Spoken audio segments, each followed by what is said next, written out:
morning. My name is Allan Spessa. I'm here to present on some of my research on ecosystem modelling that I've been continuing with colleagues for well over the last 10 years.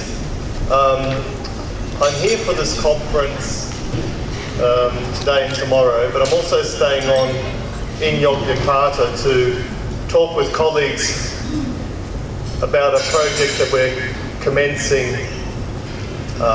this year, in fact next week, to do with fire forecasting in Indonesia. And the kick-off meeting will take place next week. And I won't be talking about that particular project in this talk. However, if people would like to see me afterwards about any questions about my talk or that project that we're commencing with partners in Indonesia, I'm happy to explain that. I will also just give you a one-page summary about that project as well sometime today. I'd also like to thank the University of Gadjah Mada and the particular Dr. Senna and Dr. Imran for helping me to get here and to present, inviting me. The talk today, I'm talking about ecosystem modelling, and I'm going to be talking about how the benchmarking work that I've done, looking at a coupled fire vegetation model against Earth observation-based biomass and burn area data, and how that led to improved model performance. In particular, I want to touch on issues to do with climate change, setting the scene as to why we need modelling in the first place in order to make future predictions about the carbon cycle and how that might interact with the climate, and then to go into some of the nitty-gritty nuts and bolts, if you like, to do with the ecosystem modelling, and coming out at the end with some conclusions and possible directions for future research. So climate change is an important issue, as we all know, but I want to lay down some foundational definitions here. Climate is the average weather in a given place, usually over a period of more than 30 years. It has natural year-to-year variation, and extremes in temperatures and weather events have been occurring through history. So climate variation, as you're aware, in Indonesia would be mostly governed by something like the El Nino Southern Oscillation. Climate change is a significant and lasting change in statistical distribution of weather patterns over long periods. And we as humans on this planet are contributing to climate change in clear and definitive ways, which is leading to human-induced warming and associated changes in climate. The issue of climate change is actually quite an old issue. It's well over 100 years, and a Swedish chemist by the name of Svante Arrhenius was the first person who actually linked increase of CO2 from fossil fuel burning and how that may eventually lead to enhanced global warming. And I think his back of the envelope calculations, remember, he didn't have access to a supercomputer then, he came out and it would be about 4 degrees or 5 degrees based on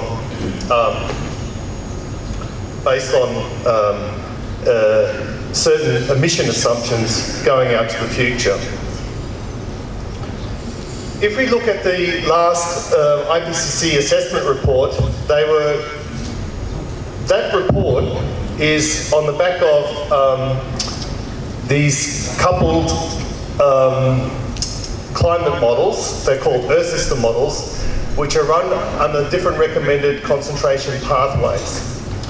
And you can see that here we have the radiative forcing components which are contributing to our climate on Earth and into the future. CO2 concentrations are the main radiative forcing components, but we also have negative forcing due to aerosols, but also some positive forcings due to other components, particularly the land, and here we have black aerosols as well. We can see on this graphic here that the CO2 concentrations along the x-axis against temperature increase, we have different scenarios where we have 2.6, which is RCP 2.6, 4.5 and 8.5. And we have that the increase in temperatures which will occur at these different radiative forcings. The numbers 2.6, 4.5 and 8.5 refer to kilowatts per square metre forcing. You can see some of the consequences here in this right-hand panel in terms of temperature. We can see that most of the global temperature increases will occur in the higher latitudes, but also in the tropics will also be affected. Precipitation will be affected in many regions of the world, including the tropics, and there are also going to be changes to ocean temperatures as well. If we can look at some of the consequences of this, and there will be many, there will be manifold, we can see that there will be consequences like, of course, melting ice sheets. This is under a high scenario of recommended concentration pathway of 8.5, leading to 4 degrees Celsius by 2100. We have many impacts, including glacial melting, impacts on the carbon cycle, on drought, and I've circled here on forest fires.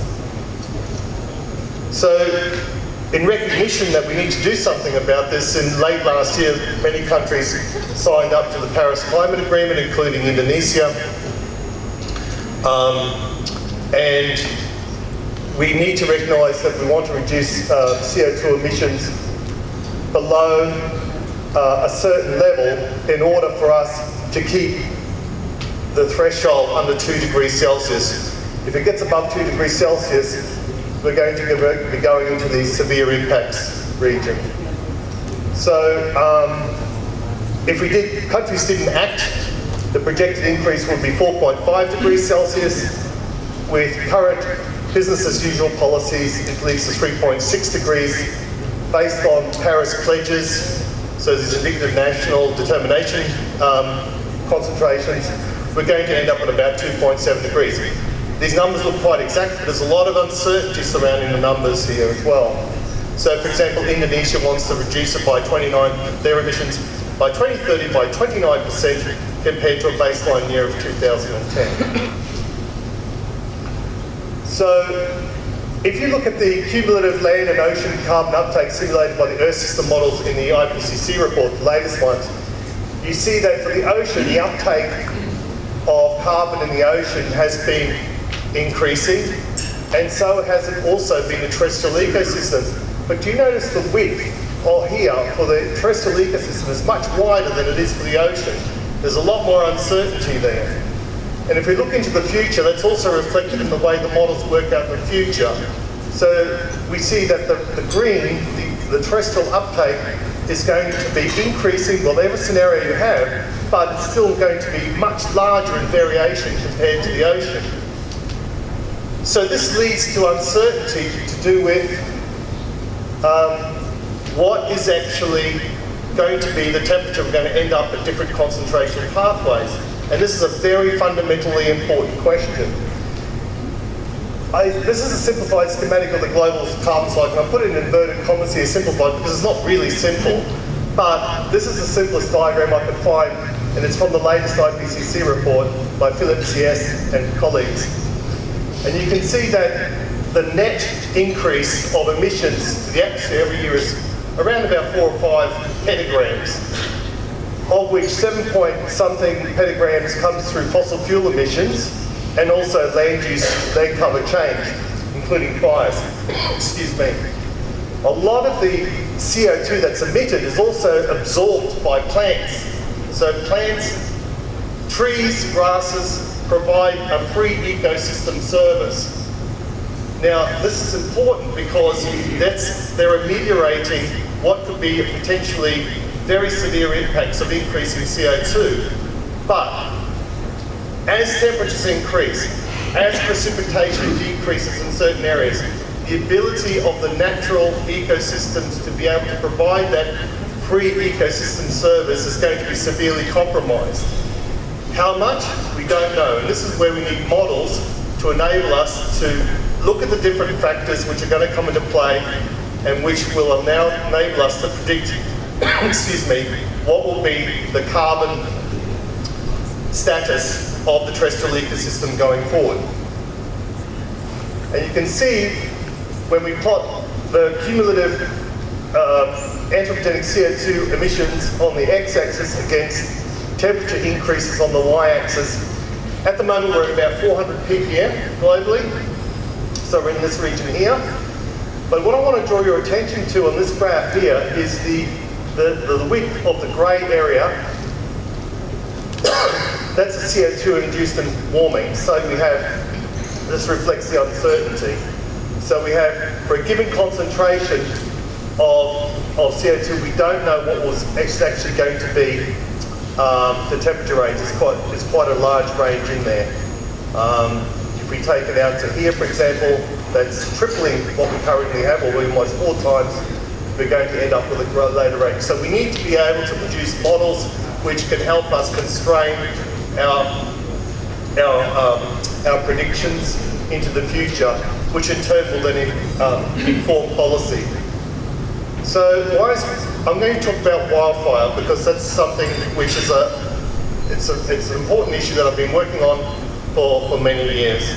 And my main research motivation is that the world's forested ecosystems absorb about 2 petagrams of carbon from atmosphere annually and partially offsets greenhouse gas emissions, but the free ecosystem service is compromised by ongoing disturbances, wildfires, droughts and so forth, with negative atmosphere surface feedback to future climate change. So wildfire is the most important global disturbance. Approximately 100 to 500 million hectares are burned per annum, depending on current weather systems. The average is emissions about 1.5 petagrams of carbon is emitted from biomass burning per year, of which about 1/3 is from deforestation and peat fires. And it's much higher during drought events, for example, El Nino. Fires are predicted to become more frequent and intense under climate change, and it's a primary method in which method for clearing tropical vegetation.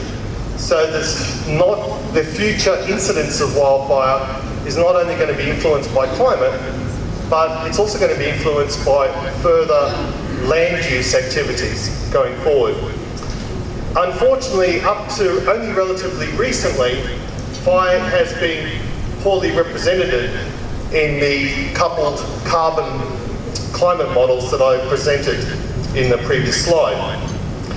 And generally, fire has been captured as a simple function of climate, but it's more complex than this, considering the range of different land uses that are around.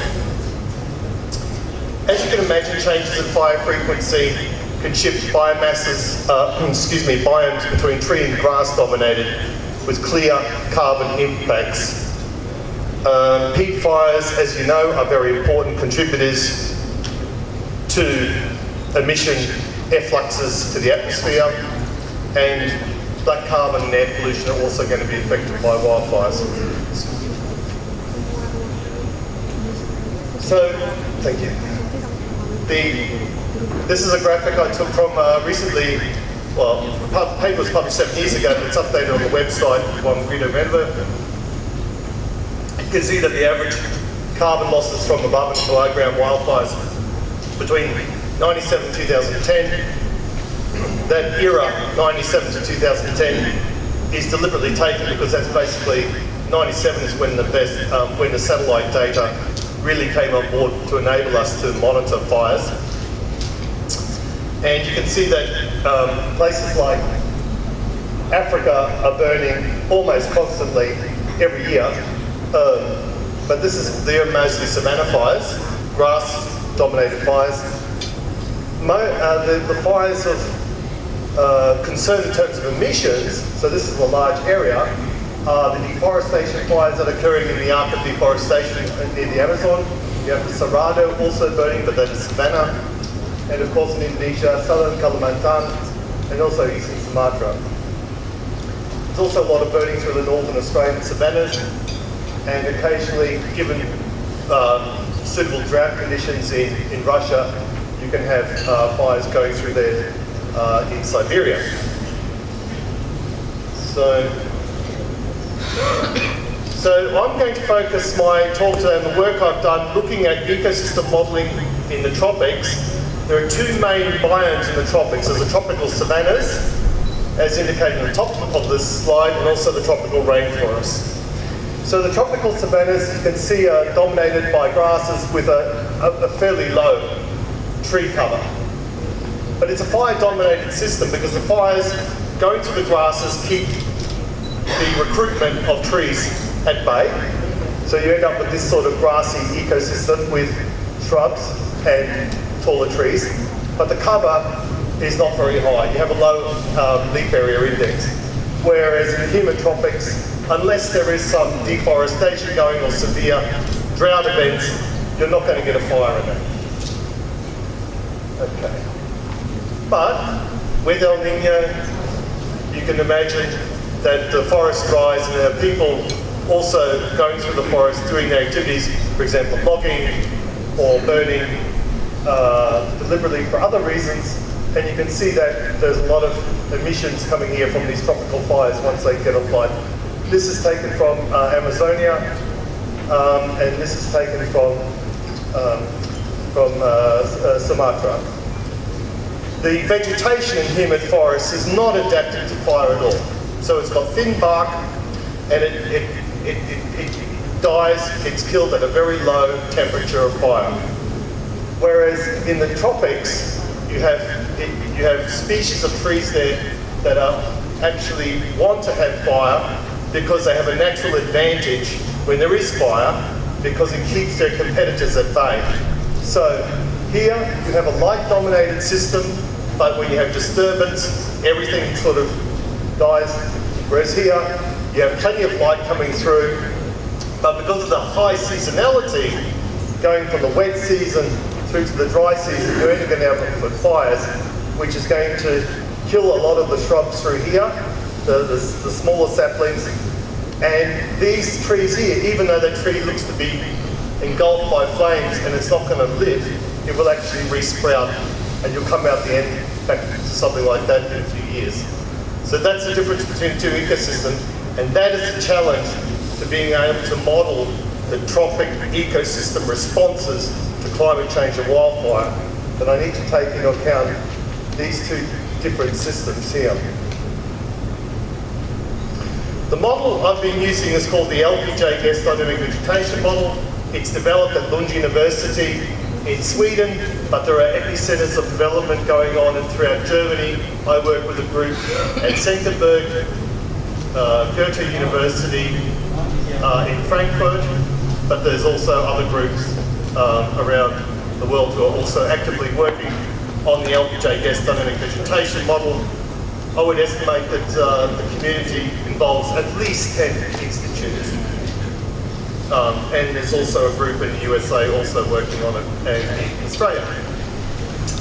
It's a process-based model, so what it does, it incorporates CO2, water and sunlight, which affects photosynthesis, respiration, allocation and growth.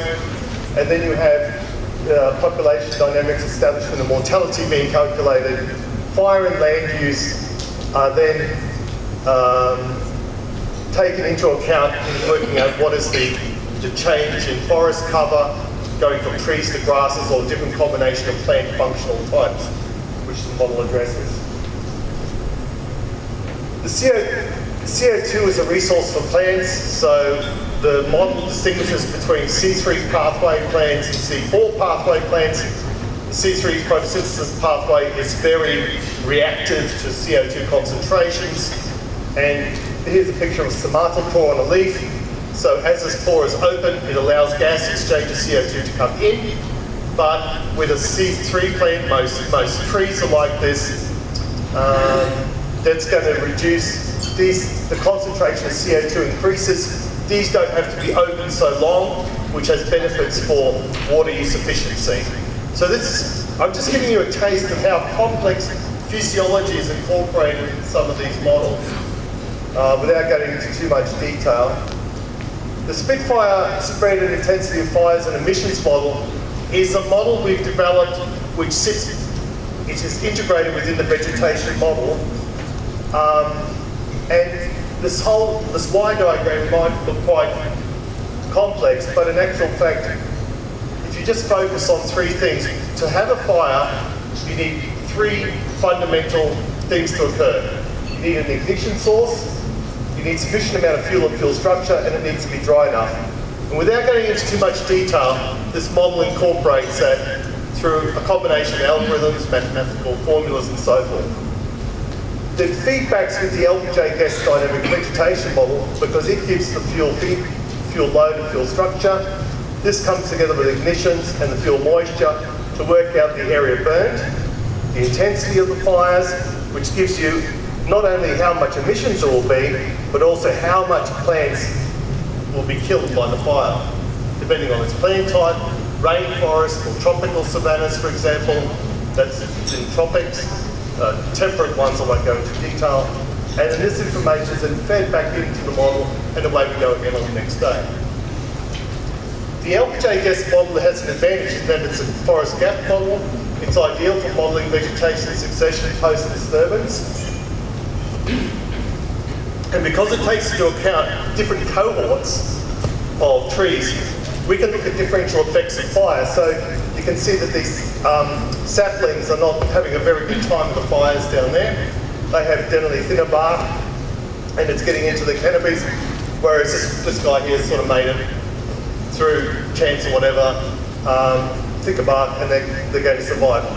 Most of the vegetation models don't have that sort of degree of complexity that we have in the vegetation model. This is a project that I've been involved in, which is the motivation for this, a lot of this work. I won't go into, I'll skip the slide. We've also used the Spitfire model in diagnostic mode, which I've highlighted in my abstract. So rather than have the complexity with the ignitions, we've actually got the burn area data from the satellite and forced the model to take that burn area as the truth, and then use the rest of the model to stay the same. So this reduction in uncertainty to do with simulating burn area enabled us to concentrate on working out improving the vegetation dynamics in fire-dominated areas. But I won't show anything, I won't have enough time to go into any details on that one. I will, however, say that we've revised the allometry in the model. So there's three main plant functional types within LBJ gas. There's a tropical broadleaf evergreen, tropical broadleaf shade-intolerant evergreen, and the savanna trees tropical broadleaf rain green, which have that distinctive phenology. And you can see that for a given height or stem diameter, that the height of the trees for the savanna trees is going to be lower than it is for the tropical trees. If I draw your attention to tropical trees, we see the shade intolerant ones tend to, and the saplings tend to invest more into getting up high than they would if they were shade tolerant. Whereas if we look at the savanna tree, it's got a different strategy. Light is not limiting, and it's got a lot of fire to contend with.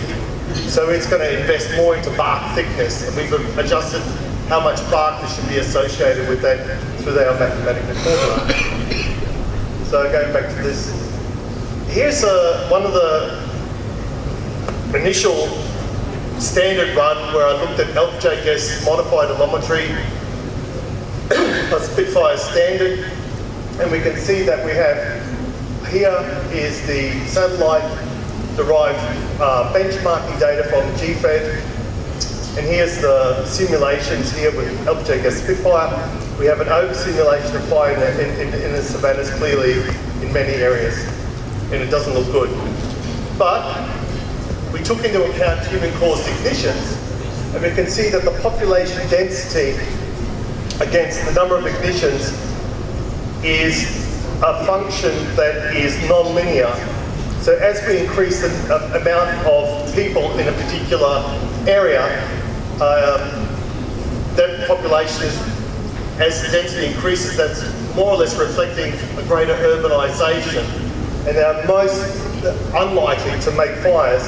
Whereas in this part, they're mostly in these sort of low density environments, not many people living there, they're reflective of agricultural and pastoral type communities, which are going to have a lot more fire.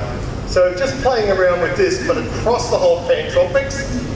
So taking one curve for the Pantropics, but actually reducing the number, so going from red down to yellow, we were able to improve the distribution of the fires.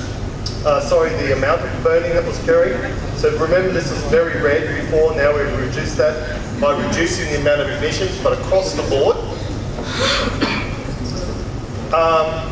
The next step, as you can see from here, we're getting a lot of burning still in the Cerrado area compared to what we have here.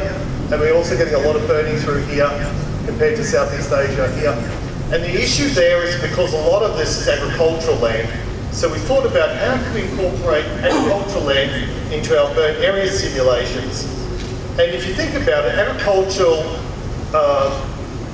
results in fragmentation of the landscape, which acts as an impedance to the fire spreading. So we looked at this database from Kies I can't pronounce that, Goldevik in Holland. And this database is used for the IPCC work. But what is really neat about this project is they're able to account for 12,000 years of changes in land use from agricultural cropland and also pastoral. And you can see that some parts of the tropics are very much covered by croplands and also by pastoral. Look through the Sahel here, for example, and the Cerrado in the savannas. So we needed to take that into account somehow in the model. And I did this by just simply proportion of cropland on the y-axis and a simulated burn area on the x-axis, so acting as a braking term, an impedance term on the amount of simulated burn area. We ended up with an improved result for the Cerrado, but it's now too much. So somewhere we need to fiddle around with this to fine-tune it, to get the model to be more active. We now have less fire through Southeast Asia here, which is good. We also have less fire through the Cerrado, but it's too much of a break. Okay. So going back to the simulated human-caused ignitions, remember I said to you that we changed going from the red to the yellow, and then we tried other simulations with blue. This is acting as a dampener right across the Pantropics. What if we could do this? We have population density information on every grid cell. It's operating at 50 kilometers resolution. What if we could incorporate that based on Mada's burn area polygon counts? And this is the next step we're going to undertake. So MODIS is a satellite product. It's supported by NASA. It produces not only burn area estimates, which I've been showing throughout my, that's based on MODIS burn area. But if you look at it with something like GIS or what have you, you actually can count the number of polygons within a grid cell. And this acts as an anchor, if you like, about the number of fire starts that should be in that area. And we can see that through the Sahel, they're doing a lot of burning through there. A lot of fire starts, also in Northern Australia and also in the Cerrado area. So we could have a bespoke or customised curve for every single grid cell. We haven't done, it's a lot of work to count those grid cells. We could have a customised curve, characteristic ignitions curve for every grid cell. Which then, if I could go back to here, we could then have a constraint on that part of the model, which would then give us a better handle on burn area. And I'm confident that would work. So that's our next research aim.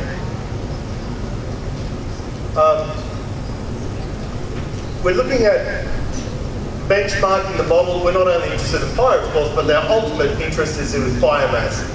And lately, in the last few years, there's been a lot of LiDAR-based products coming on board and field-based data on tree biomass at 1 kilometre resolution by JPL and also Woods Hole in Massachusetts.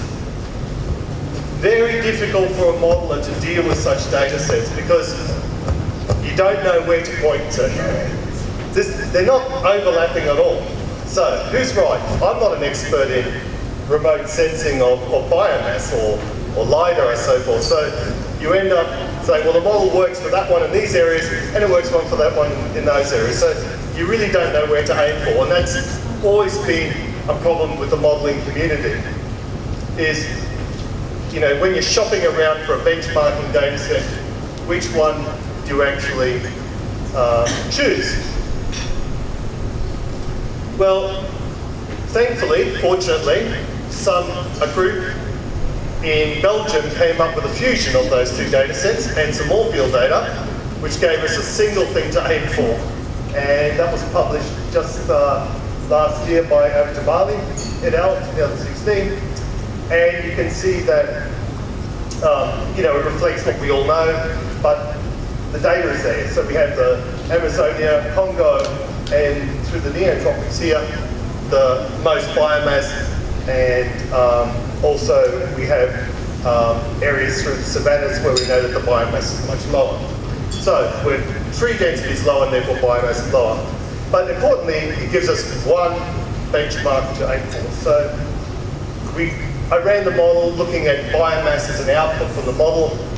Up here we have the Gadjah map, and we can see that Gadjah Spitfire is not doing such a bad job in capturing the humid tropics. But in this simulation I had fire intense, quite a lot of fire in there, and it was destroying a lot of vegetation through this area through here. So this is where I had a high ignition scenario. Savanna areas, the Gadjah data set is saying that there's not much biomass through there.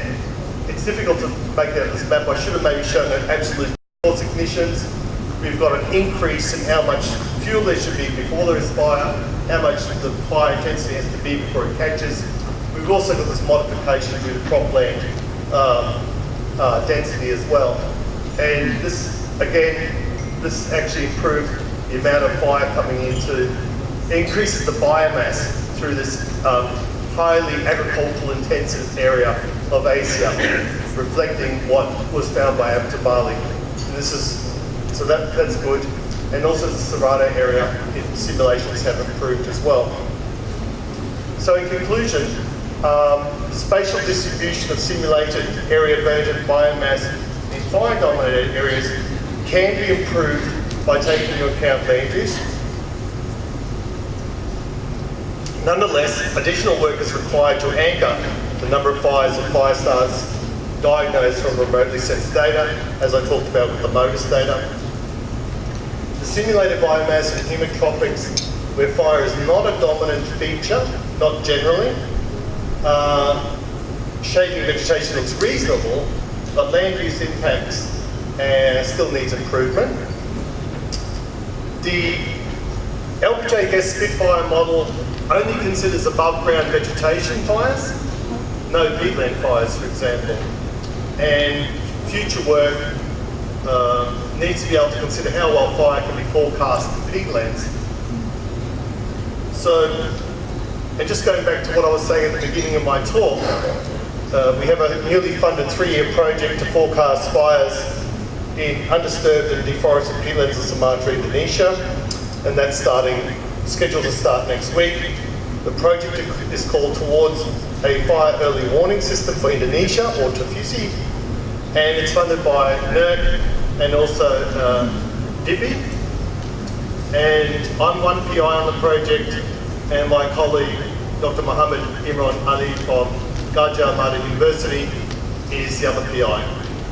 And we have research partners from Indonesia, UK, Canada, and also industry involved. And I'm happy to share information about that project, but also my talk with you afterwards. Thank you very much for your time.